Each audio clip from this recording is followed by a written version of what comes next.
قرض دینا۔ السلام علیکم ورحمۃ اللہ وبرکاتہ۔ دوستو، قرض دینا اور قرض لے کر قرض کو واپس نہ کرنا، اس کے تعلق سے کچھ باتیں مولانا عبدالحبیب عطاری صاحب سے آپ سماعت کریں۔ قرض دینا، اب قرض جو لون دینا ہے وہ کتنی بڑی نیکی ہے آپ کو پتہ ہے؟ نبی پاک علیہ الصلوۃ والسلام شب معراج کو تشریف لے گئے، آپ نے جنت کے دروازے پر لکھا ہوا دیکھا کہ صدقے کا ثواب 10 گنا ہے اور قرض کا ثواب 18 گنا ہے۔ تو نبی پاک نے جبریل امین سے پوچھا کہ اے جبریل، یہ 10 گنا تو صدقے کا ثواب اور قرضے کا 18 گنا کیوں ہے؟ کہا حضور مسئلہ یہ ہے کہ صدقہ تو ہر آدمی مانگ لیتا ہے، ہیلپ تو ہر آدمی مانگ رہا ہوتا ہے، پتہ بھی نہیں چلتا کہ وہ جناب نیڈی ہے یا نہیں ہے۔ فرمایا قرضہ وہی لیتا ہے جو نیڈی ہوتا ہے، جو ضرورت مند ہوتا ہے۔ اور پھر ایک اور خوبصورت حدیث پاک آپ ذرا سنیے گا، ایمان تازہ ہو جائے گا۔ پہلے اعلیٰ حضرت کا ایک قول سناتا ہوں۔ سیدی اعلیٰ حضرت امام اہل سنت فرماتے ہیں کہ مجھے روزانہ اتنے روپے خرچ کرنے کا، اللہ کی راہ میں خرچ کرنے کا ثواب ملتا ہے۔ اعلیٰ حضرت 100 سال پہلے کے بزرگ ہیں، اور اس زمانے میں چند روپے بھی بہت سارے پیسے بنتے تھے۔ تو لوگ حیران ہو گئے کہ آپ اتنے روپے روز صدقہ کیسے کرتے ہیں؟ تو کہتے ہیں نبی پاک کی میں نے یہ حدیث سنی ہے جس کا مضمون ہے کہ جب مسلمان کسی دوسرے مسلمان کو قرضہ دیتا ہے، جتنے دن کے لیے وہ قرضہ دیتا ہے اتنے دن روزانہ اتنے پیسے صدقہ کرنے کا ثواب ملتا ہے۔ اب فار ایگزامپل آپ کو کسی نے کہا مجھے 10,000 کراؤن چاہیے اور 3 مہینے کے لیے چاہیے، آپ نے دیکھا کہ بندہ ٹھیک ہے، ہاں یہ آپ کو اختیار ہے کہ آپ گارنٹی لے لیں، کوئی اس کی ضمانت لے لیں، وہ ٹھیک ہے، مگر نفع دے کر نہیں، سود پر قرضہ نہیں، فی سبیل اللہ، اللہ کی رضا کے لیے۔ ورنہ تو یہ سود نے تو برباد کر دیا ہماری قوم کو کہ لوگ کہتے ہیں بھائی قرضہ دوں گا مجھے کیا نفع ملے گا؟ اگر نفع پہ قرضہ دینا ہے تو پھر تو یہ حرام جہنم میں لے جانے والا کام ہو جائے گا نا، سود تو ہے ایسی ہیلپ کے لیے۔ لیکن فائدہ کیا ہوا کہ اگر کسی نے کسی کو 3 منتھ کے لیے 10,000 کراؤن قرضہ دیا نا، اس کو روزانہ 10,000 کراؤن اللہ کی راہ میں صدقہ کرنے کا ثواب ملے گا۔ 1 مہینے میں کتنے ہو گئے؟ 3 لاکھ کراؤن۔ 3 مہینے میں کتنے ہو گئے؟ 9 لاکھ کراؤن۔ 9 لاکھ کراؤن صدقہ کرنے کا ثواب ملے گا اور 3 مہینے بعد 10,000 واپس بھی آ جائیں گے۔ اس سے اچھا کوئی کاروبار ہے؟ اچھا اور سنیے، ایک اور حدیث پاک ہے جس کا مضمون ہے کہ اب اگر کسی نے ٹائم پورا ہو گیا، آپ سے مزید وقت مانگا کہ حضور آپ کی مہربانی ہے مجھے 1 مہینہ اور دے دیں، فرمایا اب اپنے مہلت دے دی تو اب ثواب ڈبل ہو جائے گا، اب روزانہ 20,000 کراؤن صدقہ کرنے کا ثواب مل رہا ہے۔ تو میں یہاں تو ایک مشورہ دوں گا کہ جن کو اللہ نے نوازا ہے نا، وہ اپنی آمدنی میں سے کچھ پیسے الگ کر لے۔ مثال کے طور پہ 15,000 پاؤنڈ، 20,000 کراؤن، 1 لاکھ کراؤن، جو بھی مجھے دنیا بھر میں سن رہے ہیں، 10,000 روپے، 1 لاکھ روپے، 10 لاکھ روپے الگ کر لیں اور اب یہ پیسے آپ قرضہ دیا کریں۔ اب اس میں بہت آسان ہے، جن کے پاس لوگ جاب کرتے ہیں اور آپ کو پتا ہے میرا ہی امپلائی مجھ سے قرضہ مانگ رہا ہے، ہر مہینے تنخواہ سے میں کاٹ لوں گا، ٹھیک ہے، آپ نظام پورا بنائیں واپسی لینے کا۔ میں یہ نہیں کہہ رہا کیونکہ آپ کہیں گے جناب ہم قرضہ دیتے ہیں لوگ واپس ہی نہیں دیتے، ان کے بارے میں بعد میں بات کرتا ہوں، وہ بھی میں انشاءاللہ سارٹ آؤٹ کر کے جاؤں گا۔ شریعت نے دونوں طرف کے لوگوں کو سمجھایا ہے، مگر اس طرف پہلے ان لوگوں کو جن کو اللہ نے نوازا ہے وہ قرضہ دیا کرے کسی کی مدد کرنے کے لیے۔ یہ اتنی بڑی نیکی ہے کہ آپ کے وارے نیارے ہو جائیں گے۔ مثال کے طور پہ آپ نے پاکستانی 10 لاکھ روپے الگ رکھے ہوئے اور لوگوں کو قرضہ دیتے ہیں، پیسے آتے ہیں پھر قرضہ دیتے ہیں پھر آتے ہیں، ہر روز 10 لاکھ روپے اللہ کی راہ میں خرچ کرنے کا ثواب مل رہا ہے۔ یہ نیکی کتنی بڑی، کسی کی غم الگ دور ہو رہا ہے، کسی کی پریشانی الگ دور ہو رہی ہے، آپ کو ثواب الگ مل رہا ہے۔ ایک شخص تھا، روایتوں میں اس کا واقعہ آتا ہے، بڑا گناہگار تھا، اس کا انتقال ہو گیا۔ جب اس کا انتقال ہوا تو کسی نے خواب میں دیکھا کہ تمہارے ساتھ کیا معاملہ ہوا؟ کہتا اللہ نے میری بخشش فرما دی۔ کہ تجھے کیسے بخش دیا؟ تو بڑا گناہگار تھا۔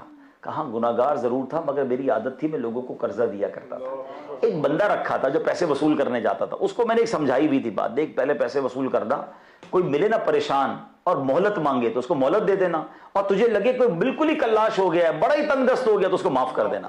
مرنے کے بعد مجھے بتایا گیا کہ تو میرا بندہ ہو کر میرے بندوں کو آسانی کرتا تھا، بندہ ہو کر میرے بندوں کو معاف کرتا تھا، میں نے تیرے سارے گناہ معاف کر دیے۔ تو کبھی کبھی کوئی قرضہ معاف بھی کر دیا کرو، کبھی کوئی بیچارہ پریشان آئے تو اس کو تھوڑا ٹائم مزید بڑھا دیا کرے، اس نیت کے ساتھ کہ میرے ثواب کا میٹر جاری ہے۔ اب آتے ان لوگوں کی طرف کہ جو قرضہ لے کر بالکل ہی چینج ہو جاتے ہیں۔ یہ اتنا بڑا مسئلہ ہے کہ قرضہ لینے سے پہلے بندہ اور ہوتا ہے، قرضہ لینے کے بعد بندہ ہی بدل جاتا ہے۔ اتنی منتیں کر کے لیتا ہے، آپ فکر ہی نہ کریں، ٹائم پہ دے دوں گا، بس آپ کی بڑی مہربانی، میرے بچے بھی آپ کو دعا دیں گے۔ پیسے لینے کے بعد بندہ ایسا غائب ہوتا ہے کہ بندہ ڈھونڈتا ہے گیا کدھر، نہ فون اٹھاتا ہے میرا، نہ جواب دیتا ہے۔ تو یہ زیادتی ہے۔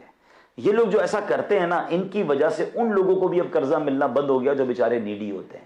اگر آپ نے کسی کا قرضہ لیا ہے، سب سے پہلے تو جب لیں اس وقت دینے کی نیت ہونی چاہیے.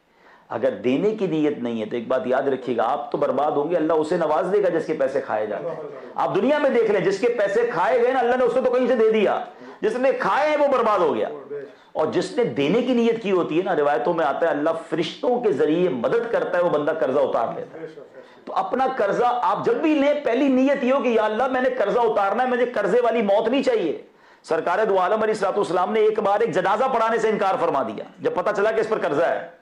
تو یاد رکھیے ایسی موت اللہ ہمیں نہ دے کہ ہم پر کوئی قرضہ ہو. اگر قرضہ ہے تو پہلی فرصت میں اسے اتارنا چاہیے. اچھا کچھ لوگوں کا یہ بھی پرابلم ہے، سب کچھ ہوتا ہے قرضہ نہیں دینا، پھر بھی گھر میں سامان بھی ہے، سارے گھر کے کام چل رہے ہیں، گھومنا پھرنا بھی چل رہا ہے، حج عمرے بھی چل رہے ہیں، اور پیسے نہیں لوٹانے.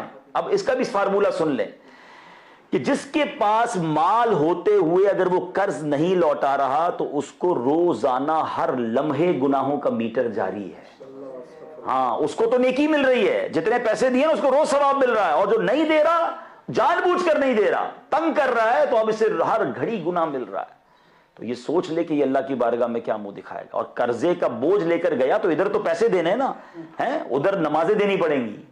ہاں قیامت کے دن ایسا نہیں ہوگا کہ آپ کہیں گے یا اللہ میں اس کے 1 لاکھ روپے دینے اب قیامت والے دن دے رہا ہوں. نہیں، ادھر نمازیں دینی پڑیں گی، نیکیاں دینی پڑیں گی.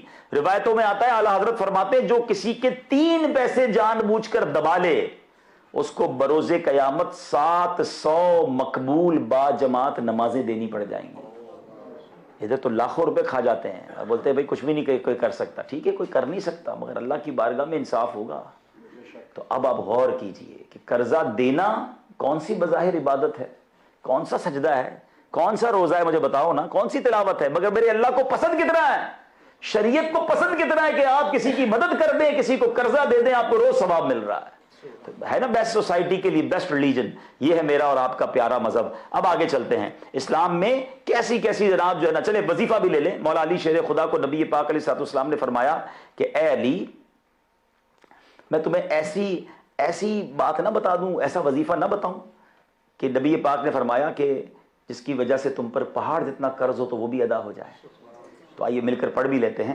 اللہم اکفنی بحلالک عن حرامک واغننی بفضلک عمن سواک. سبحان اللہ. تو یاد رہے کہ یہ وہ وظیفہ ہے کہ بندہ پڑھتا رہے تو انشاءاللہ پہاڑ جتنا قرض بھی ہوگا تو اس کا حل ہو جائے گا. دوستو آپ نے بیان کو سنا، یہ بیان جہاں تک ہو سکے شیئر کریں. اگر اللہ تعالیٰ نے آپ کو مال و دولت سے نوازا ہے تو قرض حسانہ دینے کی جذبہ اپنے اندر پیدا کریں.